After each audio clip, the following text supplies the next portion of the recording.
Right on time. Welcome back to the library, everyone. Today's film is Predator Badlands, which is the 7th Predator film that has been made. The 9th if you include the Alien vs. Predator films.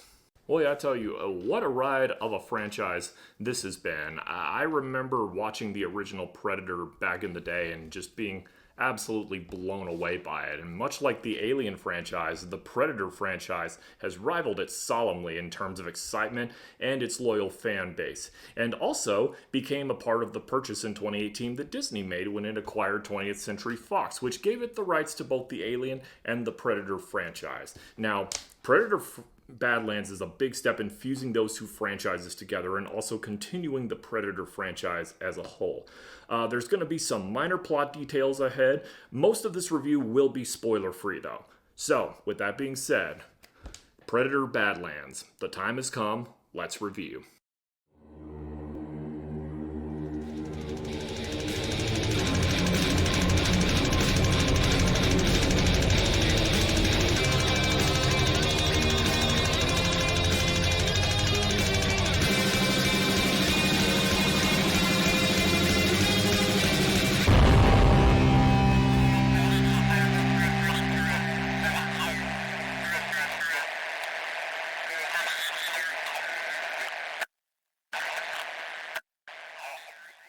Predator Badlands is directed by Dan Trachtenberg, who has helmed the last two entries in this franchise.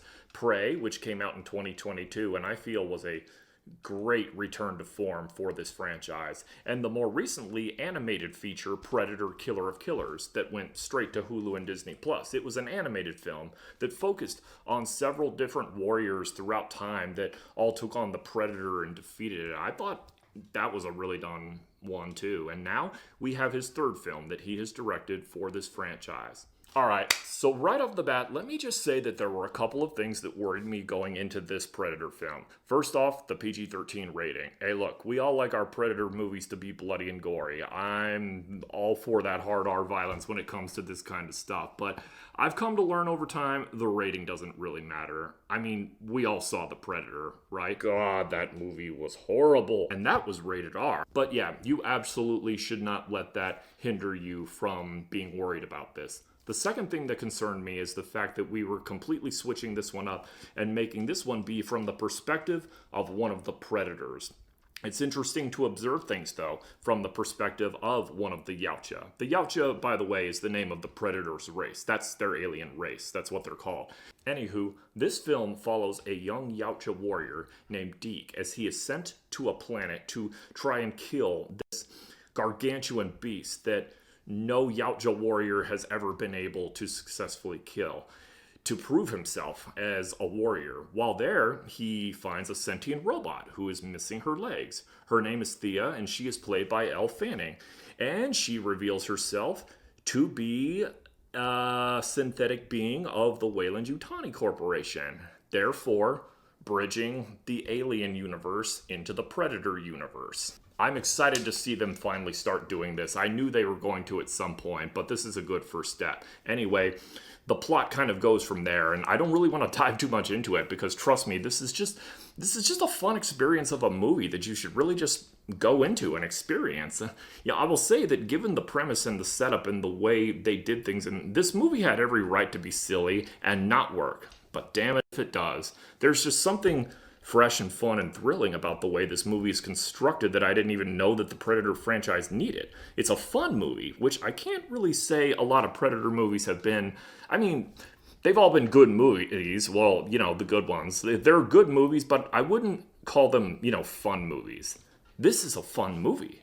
But at the same time, it manages to be badass while expanding the lore of the Yautja warriors and their lore and continue to slowly cross things over with the Alien universe. Elle Fanning, who plays kind of a multi-layered role here, if you will, brings frankly a fun and sort of humanizing presence to this franchise, which has a direct fluent on Deke, our young Yautja warrior, who ends up going through some experiences himself as this movie progresses.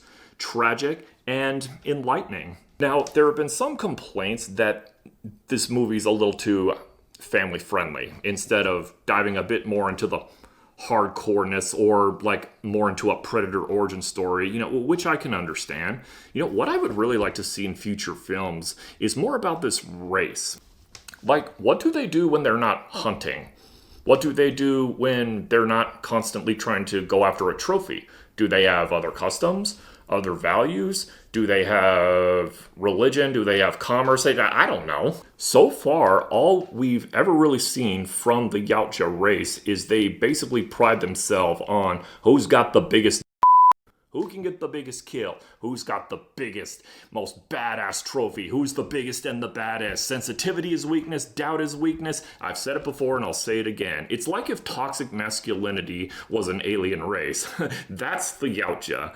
But this is kind of where Elle Fanning's character comes in and kind of more or less humanizes this predator. It's kind of unique to see, and it works. I don't know how it works, but it works. Now, with that being said, though, I don't think that this should be the formula for Predator movies going forward. It worked very well this time, and it definitely gave the franchise a fun rejuvenation. I trust Dan Trachtenberg and everything he's done with the franchise so far, and I really just can't wait to see what they cook up next. I know we're just a few years away from getting another Alien versus Predator movie. I can't wait. Let's see what happens, guys. Yeah, I had a really fun time with this movie. It's not perfect. It's a little rushed, but you are not going to have a better time at the movies this year. I'm going to give Predator Badlands a solid 8.3 out of 10.